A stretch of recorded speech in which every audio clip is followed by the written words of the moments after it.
जय श्री राम, जय परशुराम।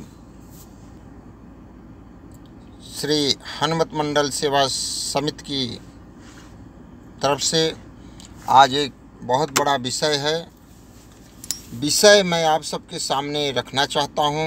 विषय ये है कि इस समय जो स्थिति हमारे देश की बनी पड़ी है, बहुत ही शर्म करने वाली स्थिति है। स्थिति इसलिए शर्म वाली है कि उत्तर प्रदेश के हाथरस की जो घटना घटी, उसमें सभी राजनीति पार्टियां, बीएसपी से लेके एसपी से लेके कांग्रेस से लेके ममता बनर्जी से लेके अन्य जितनी भी पार्टियां हैं, उन्होंने अपनी राजनीति रोटी बहुत बखूबी से सेका। साथ साथ में चंद्रशेखर रावण जो कहे जाते हैं, उन्होंने तो बहुत ही बखूबी से वहाँ पे अपनी राजनीति प्रोपेगेंडा अपनाया। और इसके साथ बलरामपुर में वहीं एक दलित लड़के के साथ कुछ मुस्लिम लड़कों ने गैंग रेप किया, और यहाँ तक कि इस घटना से कहीं ज़्यादा दर्दनाक घटना होती, लेकिन वहाँ पे कोई राजनीति नहीं गया, क्योंकि इनको अपने वोट बैंकों से मतलब है कि अगर हम वहाँ पे जाते हैं तो हमारी वोट बैंक खराब हो जाती है। अभी दिल्ली में एक राहुल राजपूत, वो अपना सरनेम राजपूत डालते थे, लेकिन वो लड़का दलित परिवार से था। कुछ मुसलमानों ने उसकी हत्या कर दी। वहाँ पे कोई पार्टी नहीं गई। हम तो दिल्ली सरकार से पूछते हैं, अब आपके संजय सिंह कहाँ रह गए, क्यों नहीं गए?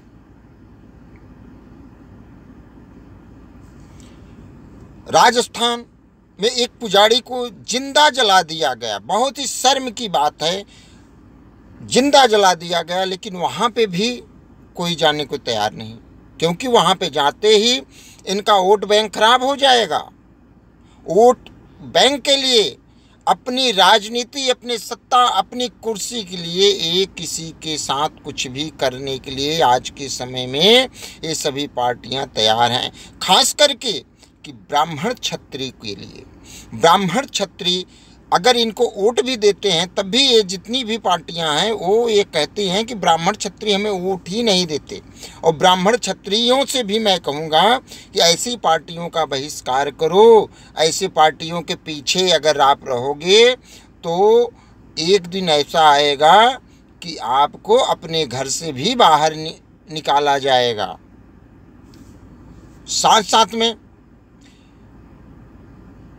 आप सबको मैं एक बात और बताना चाहता हूं कि इन जो राजनीति पार्टियों की धरना था, हाथरस में सभी पार्टियों ने धरना देना चालू कर दिया। कांग्रेस से लेके बीएसपी एसपी सभी पार्टी जा के वहां पे धरना प्रदर्शन की।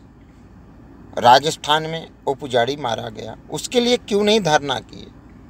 दिल्ली में राहुल की हत्या कर दी गई, उसके लिए चंद्रशेखर रावण कहाँ रह गए? अब क्यों नहीं रैली कर रहे हो, क्यों नहीं बोलने के लिए आ रहे हो? संजय सिंह कहाँ रह गए, जो गए थे हाथरस में मिलने, यहीं दिल्ली में ही रह के उस लड़के के यहाँ मिलने नहीं गए? क्योंकि आप सबको सिर्फ अपने वोट की लालच है। और हमारी जनता जो है, जिस दिन ये जान जाएगा कि सिर्फ राजनीति वाले जो हैं अपने वोट के लिए हमारा इस्तेमाल करते हैं, तो याद रखना कि जड़ से उखाड़ के फेंक देंगे। ये जो जनता है, इस देश की जो जनता है, वो आप सबको अगर सर पे बैठाती है, सर से उतारना भी जानती है।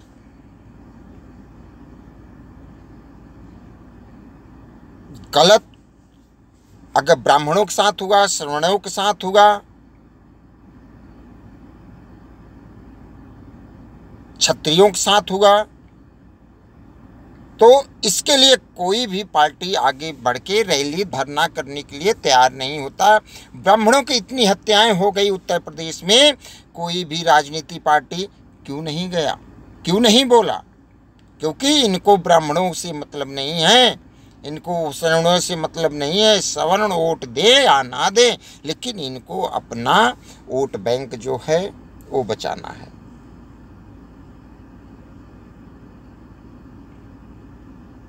जब हिंदू मुस्लिम की बात आती है तो ये लोग कभी भी हिंदू के पक्ष में नहीं खड़े होते।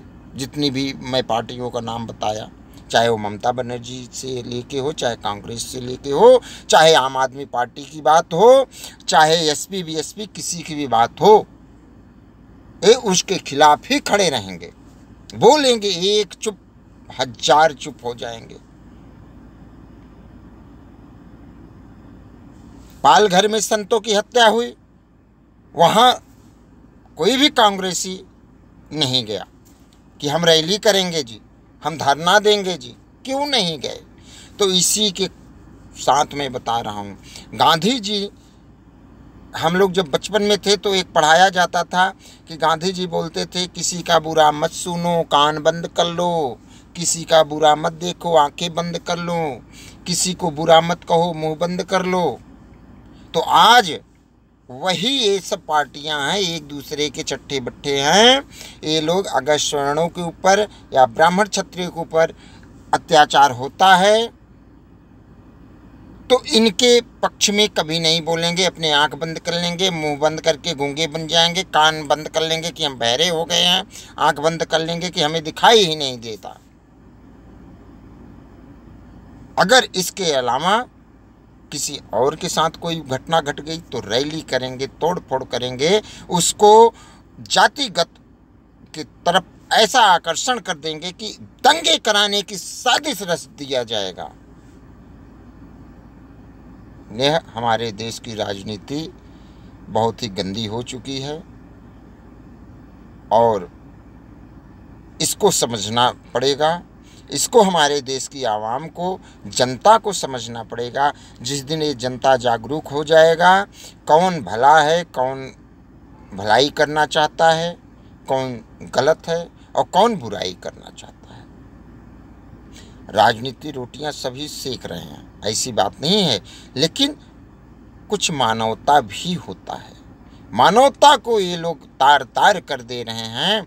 आज की जो राजनीति पार्टियां हैं वो ये इंसान के जीव जान की कीमत ही नहीं रख रहे हैं। जिस तरह से ये लोग अपने ढंग से चल रहे हैं, मैं श्री हनुमत मंडल सेवा समिति की तरफ से ये कह रहा हूँ कि इन सभी पार्टियों का बहिष्कार किया जाए, क्योंकि ये पार्टियां जो हैं हमारे हित के लिए नहीं हैं, जो हमारे ब्राह्मण के हित के लिए बोलने को तैयार नहीं है। हम ब्राह्मण या क्षत्रिय या सवर्ण समाज जितने भी हैं, अगर हम इनको वोट भी देते हैं तब भी ना मात्र के वोट हैं। ये जीते या हारे, जीतने के बावजूद वे कहेंगे कि तुम्हारे वोट हमें नहीं मिला है, और हारेंगे तब भी कहेंगे ब्राह्मण और क्षत्रियों ने वोट नहीं दिया है।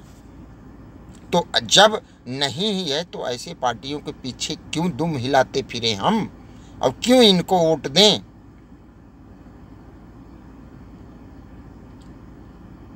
बस मैं यही कहूँगा कि सचेत होइए, इन लोगों से सचेत रहिए। ब्राह्मण सवर्ण समाज के खिलाफ ये सारी पार्टियां हैं और सवर्ण समाज को समझना चाहिए, आगे बढ़ के आना चाहिए और अपने हक के लिए आवाज़ उठाना चाहिए। हमारे हक के लिए कोई पार्टी आवाज़ उठाने को तैयार नहीं है। अगर SC ST आरक्षण के मुद्दे की बात करी जाए तो उस पे इन लोगों की चुप्पी ही रहेगा। कोई बोलने को, एक शब्द बोलने को तैयार नहीं है। अगर जिस दिन सवर्ण समाज, क्षत्रिय, ब्राह्मण के जो भी विधायक और सांसद हैं, अगर वो खुल के बोलने चालू कर देंगे जिस दिन, उस दिन SC ST या आरक्षण या कोई ऐसा एक्ट जो भी है वो सब खत्म हो जाएगा। तो मैं यही गुजारिश करूँगा कि आइए, संभलिए, अभी भी समय है, संभल जाइए। इन सभी धूर्तबाजों से सावधान रहिए। ये हमारे हितैषी नहीं है और ना तो थे और ना हैं और ना ही रहेंगे। नमस्कार, जय श्री राम, वंदे मातरम।